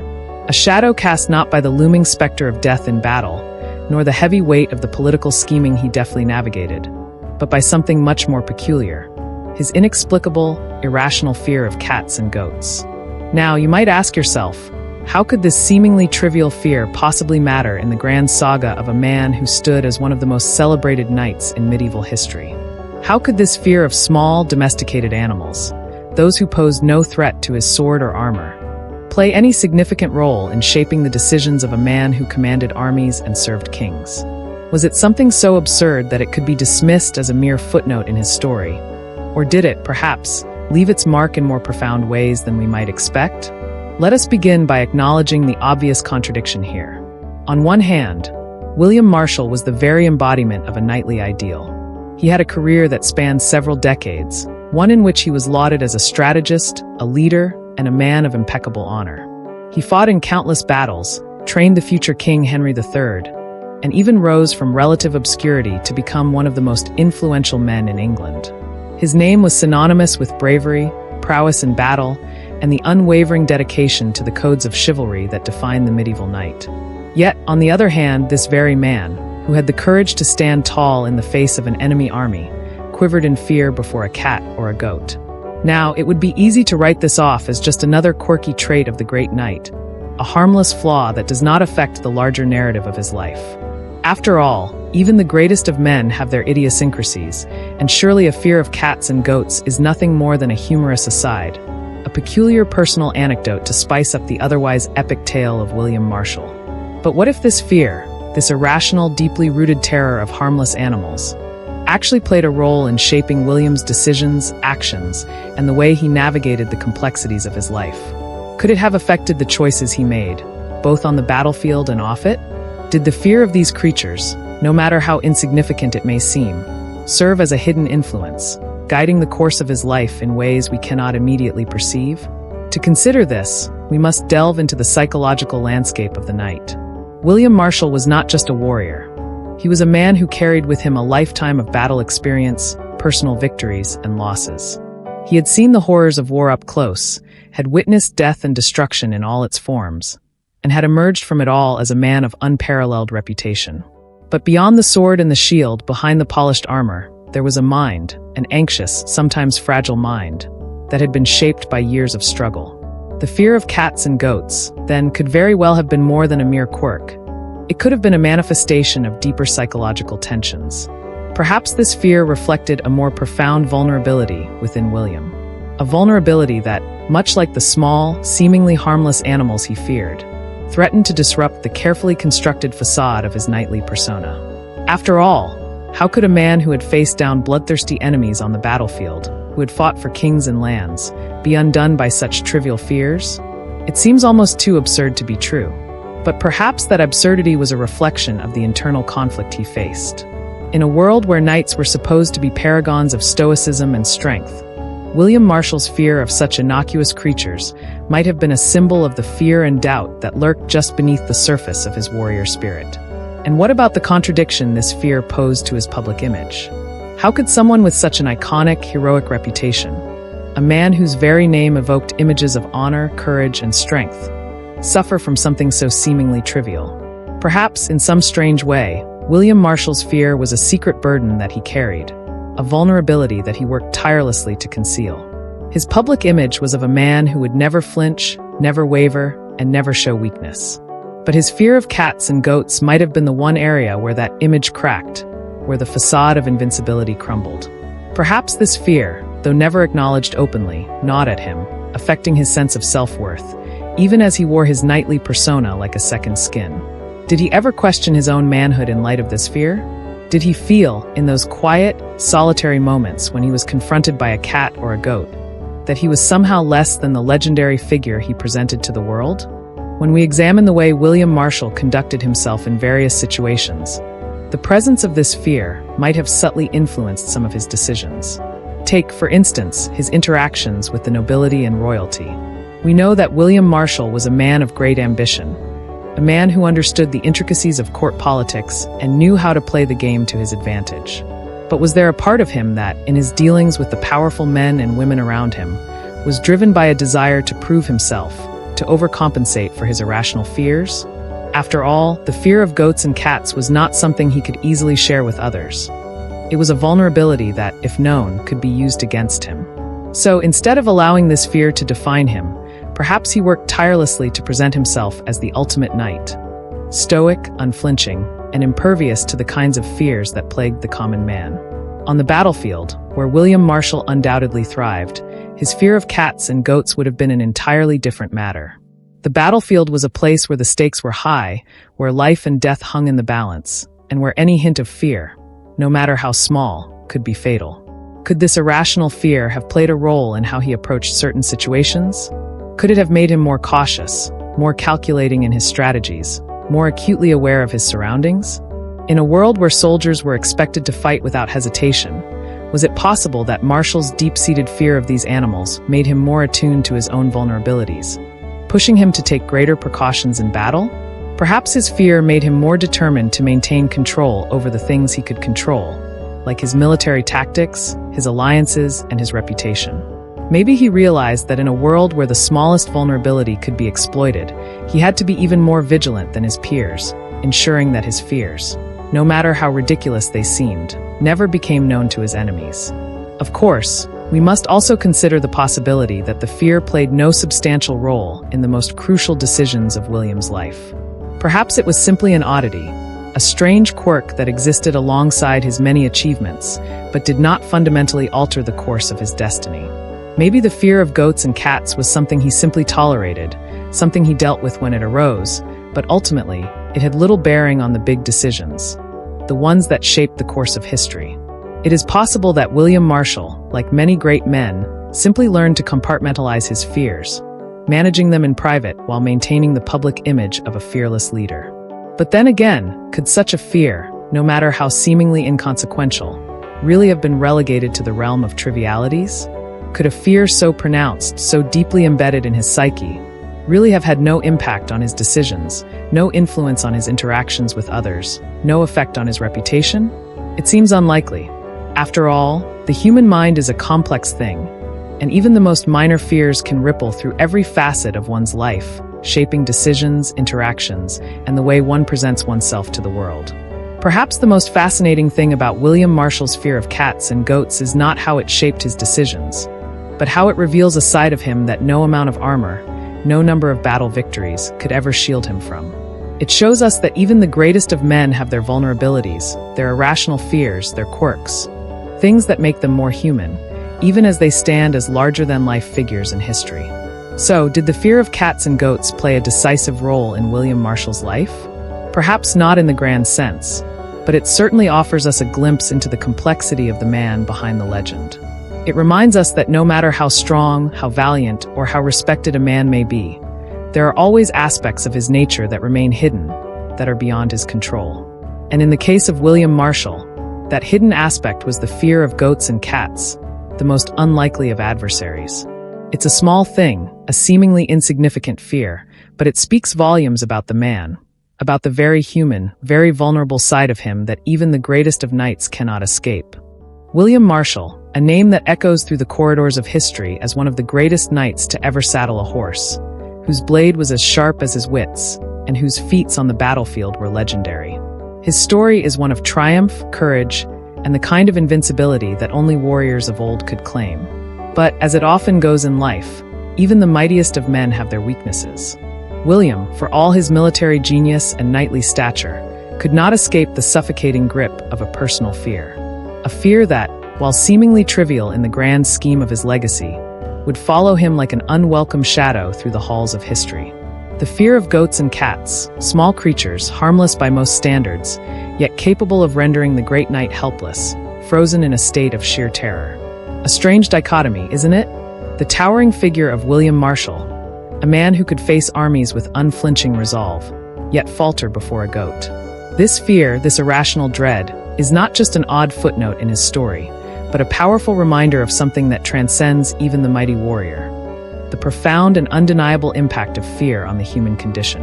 At first glance, it seems absurd that such a man, who had weathered the most grueling of battles and survived the most dangerous of political intrigues, could be undone by something as mundane as a cat or a goat. One would expect the mighty Marshal to be fearless in all things, his mind impervious to any threat, no matter how small. And yet, here we have a man whose courage in battle was without question, but whose fear of certain animals was so deeply ingrained that it nearly compromised his otherwise ironclad reputation. What does this tell us about fear? How does it reveal itself in the lives of even the most stoic and formidable men? William's fear was a reminder that fear is not something that can be easily vanquished, no matter how many battles one wins or how many kingdoms one serves. Fear is a constant companion to us all, one that waits patiently in the shadows, ready to strike at the most unexpected moments. The fact that such a great commander could be affected by something as seemingly insignificant as a cat or a goat only highlights how pervasive fear is in the human experience. It doesn't matter how mighty or powerful a person is, fear, in all its forms, will find a way to intrude. Even a knight of William's caliber, who had faced swords and arrows without flinching, who had ridden into battle with the courage of a lion, was still vulnerable to the most unlikely of fears. This is where the true power of fear lies. Not in the things we fear, but in the way those fears affect us. Fear doesn't just remain in the realm of the things we're scared of. It weaves its way into our very psyche, shaping our behavior, our thoughts, and even our decisions. For William, the fear of cats and goats was more than just an inconvenience. It was a reminder that no matter how much power we may hold, no matter how much influence we may have, we are still governed by our own fears. It was a vulnerability that, though hidden beneath the steel of his armor, was still very much a part of him. He couldn't escape it, and neither could he ignore it. The fear was a constant undercurrent in his life, one that must have colored his interactions with others, even if he never spoke of it. There is, after all, a certain vulnerability that comes with fear, one that can't be easily concealed, no matter how much one tries to cover it up. What does this say about the human condition? If a man like William Marshal, someone who had achieved the pinnacle of military success, who had the loyalty of kings and the respect of his peers, could be undone by something so small, it serves as a stark reminder that fear is an inescapable part of life. Fear is not just something that belongs to the weak or the frightened. It is a part of the human experience, something that even the most powerful must face. In this way, fear serves as an equalizer. No one, no matter how invincible they may appear, is beyond its reach. It lurks, often unnoticed, until the right moment arrives. And even then, it is not the fear itself that is so significant, but the way it shapes the person who is experiencing it. The importance of fear in William's life, and by extension in all our lives, lies in its ability to influence our actions, our choices, and our interactions with the world around us. For William, his fear of cats and goats may not have affected the grand battles he fought or the major decisions he made on the battlefield, but it certainly had an impact on his internal world. The constant awareness of this fear, the need to manage and conceal it, must have shaped how he navigated the world. It would have influenced how he carried himself in public, how he interacted with his peers, and how he viewed himself. A man who could defeat armies in battle might still fear the innocent look of a cat or the eerie stare of a goat. This contradiction, this split between external strength and internal vulnerability, is the crux of what makes fear so profound.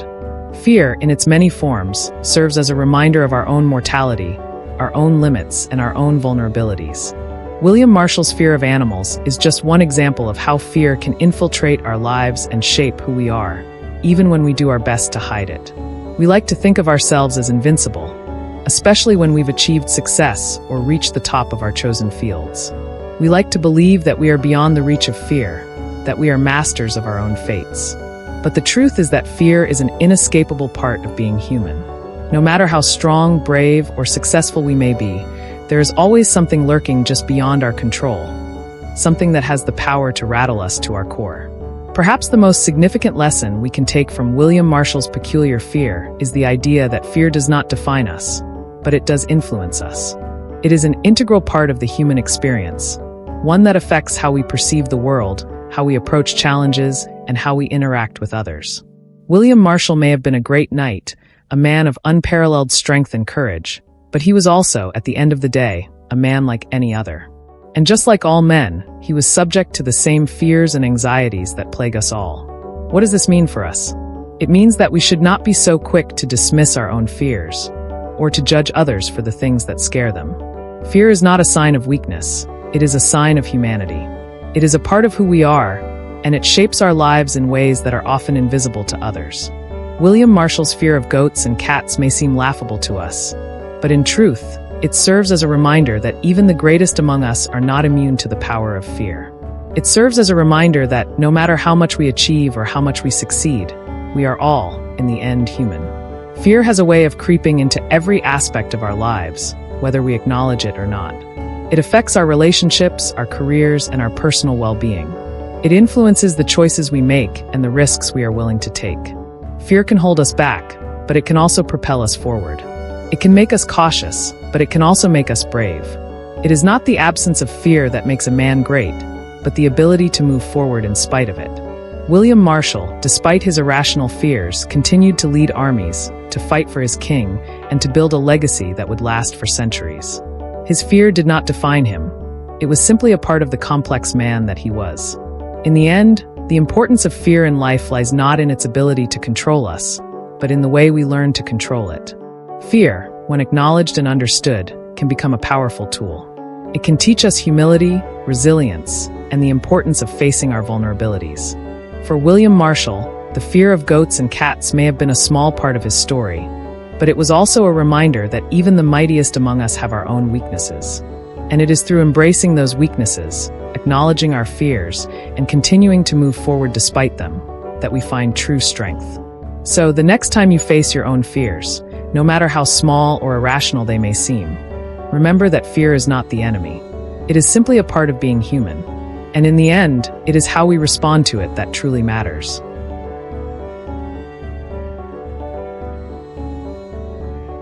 William Marshal, the man who had carved his name into the annals of history with the sharp edge of his sword and the cold steel of his resolve, was not without his peculiarities.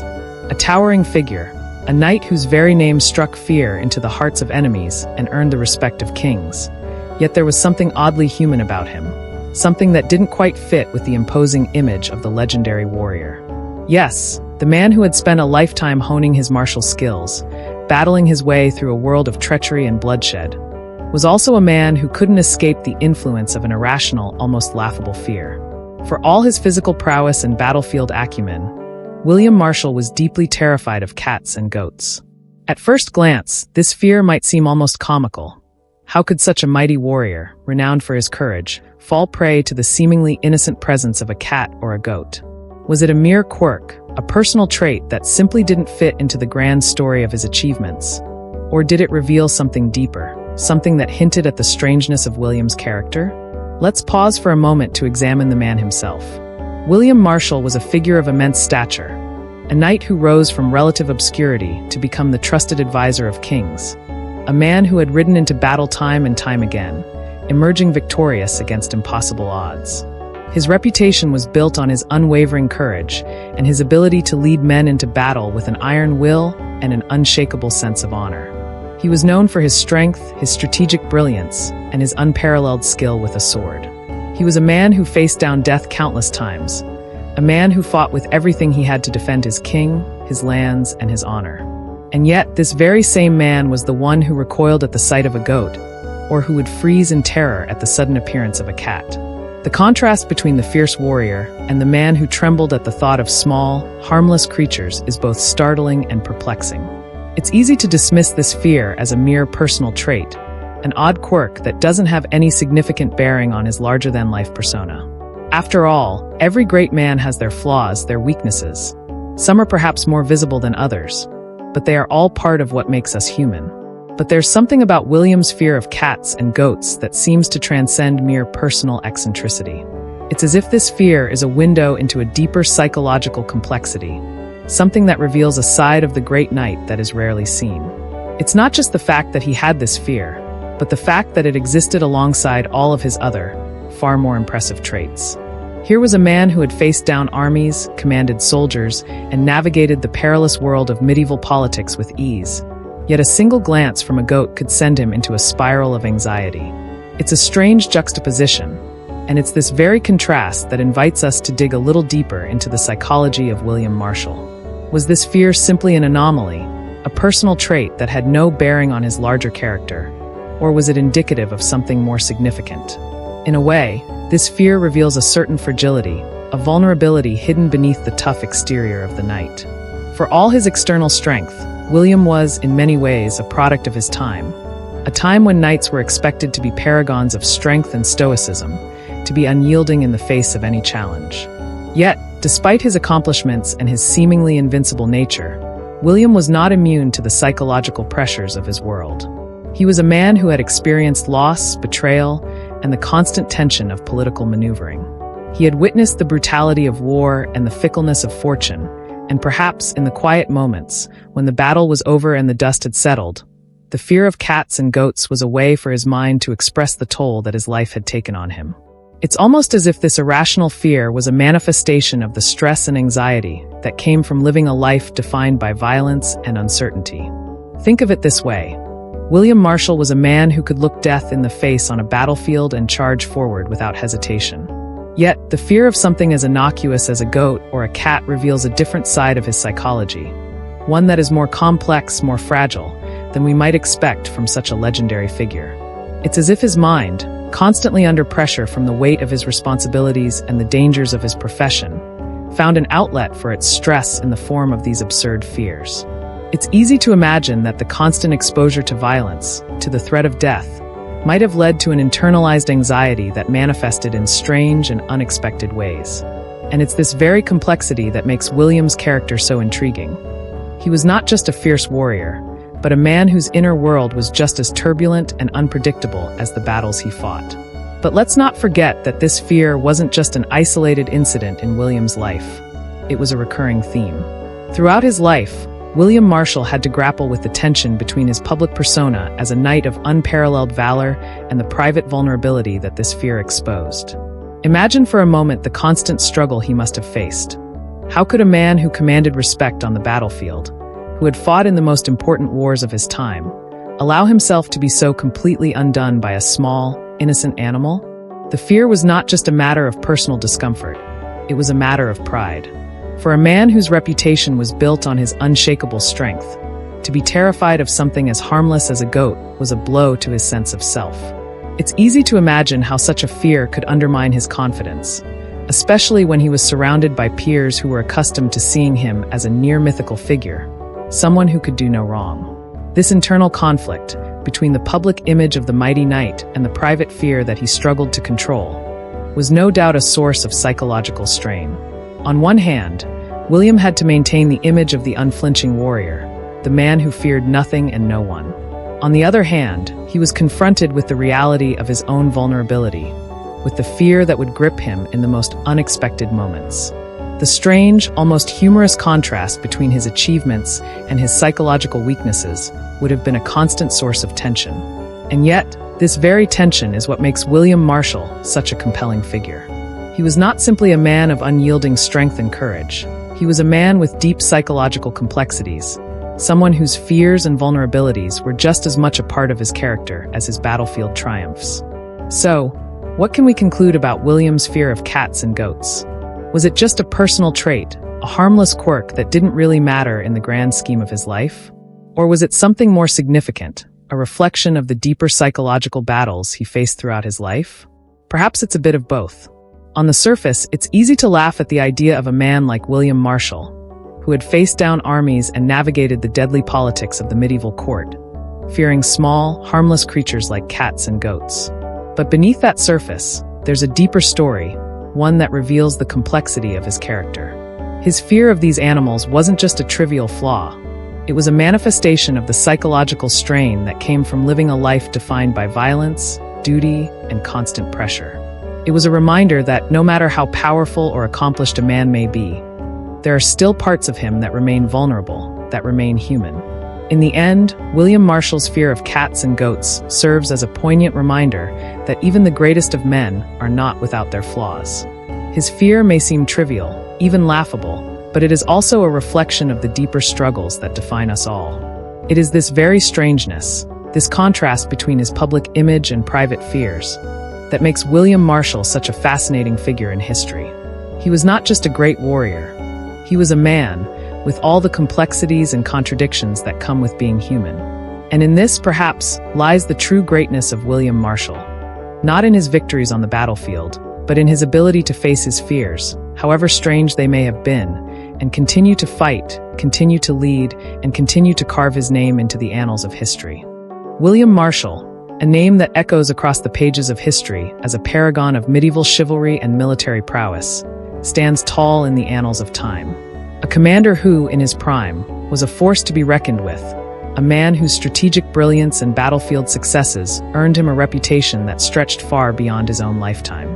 His achievements were many, and his legacy was one that few could match.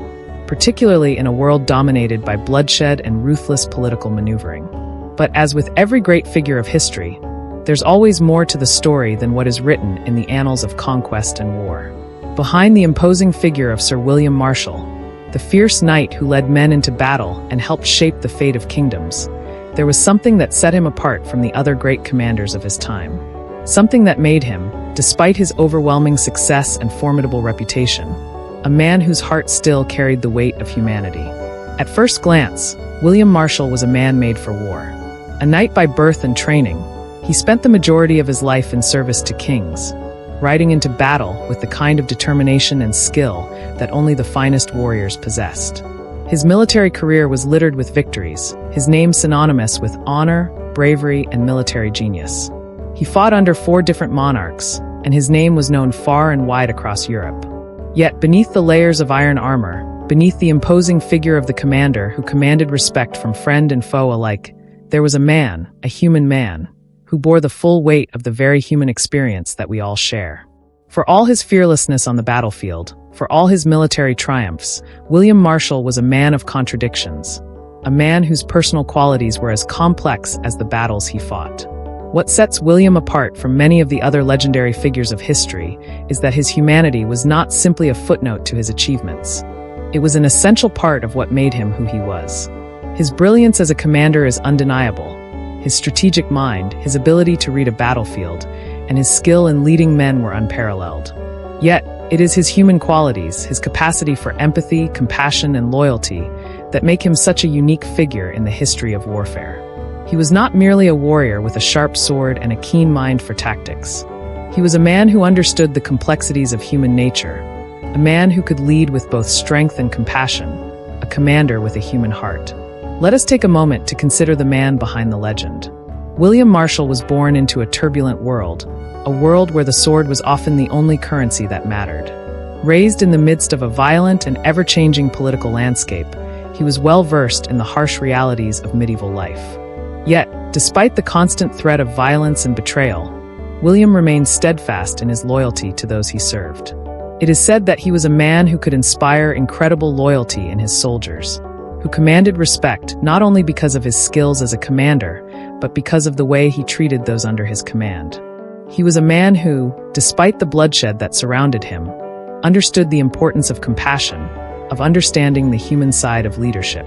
In an era where knights were expected to be ruthless and cold, where loyalty was often dictated by political alliances and personal gain, William Marshal stood apart. He was a man who valued honor, who believed in the worth of individuals, and who was willing to fight not just for power, but for what he believed was right. One of the most remarkable aspects of William's character was his ability to balance the demands of warfare with the need for human connection. While many commanders of his time viewed their soldiers as little more than tools to be used and discarded, William Marshal saw his men as individuals. He understood that a successful campaign was not simply about defeating the enemy. It was about ensuring that his soldiers were motivated, well-equipped, and cared for. He was known for his generosity and kindness toward those who served under him, and many of his soldiers would follow him into battle not out of fear, but out of genuine respect and affection. It's a rarity in the harsh world of medieval warfare, where loyalty was often bought with coin or forced through fear.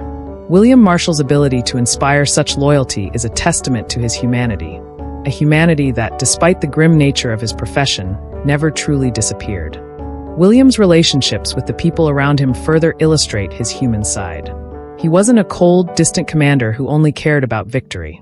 He was a man who, at his core, valued human connection. One of the most notable examples of this was his relationship with his family. Despite the demands of his military career and the constant pressure of serving kings and nobility, William always found time for those he loved. His devotion to his wife, Isabel de Clare, and his children was well known, and it is said that he would often take time off from his military duties to spend time with them. In a time when knights were often absent from their families for long stretches of time due to the demands of war, William's commitment to his family was a rare and noteworthy quality.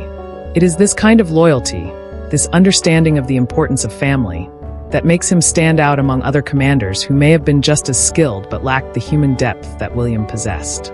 Of course, it would be wrong to paint William Marshal as a perfect man, a man without flaws or shortcomings.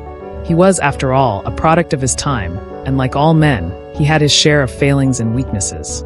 His temper, for example, was known to be quite fierce, and he could be unforgiving to those who betrayed him or failed in their duties.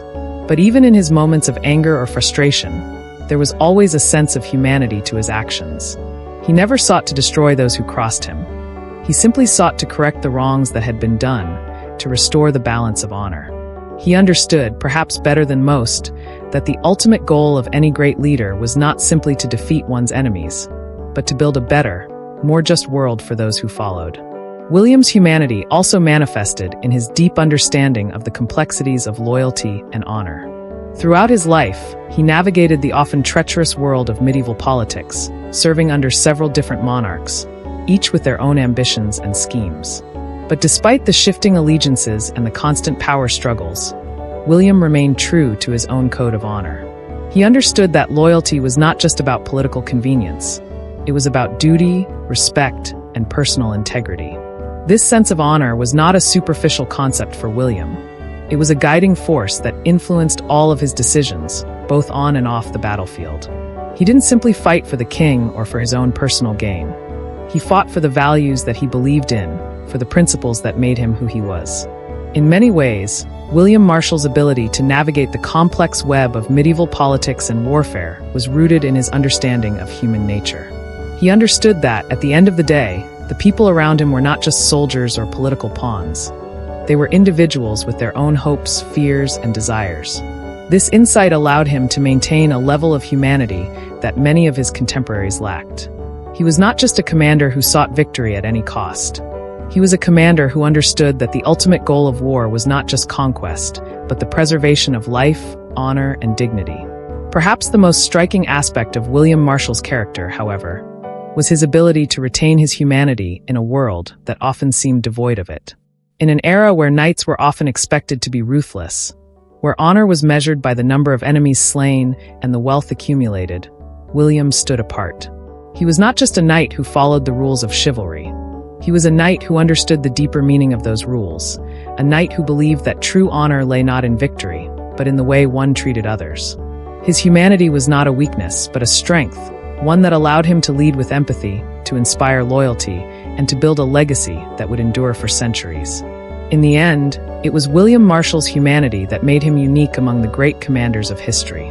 His ability to balance the demands of war with the need for human connection, his commitment to family and loyalty, and his unwavering sense of honor set him apart from the many knights who fought alongside him. He was not simply a great commander. He was a man, with all the complexities and contradictions that come with being human. And it is this humanity that has allowed his story to endure.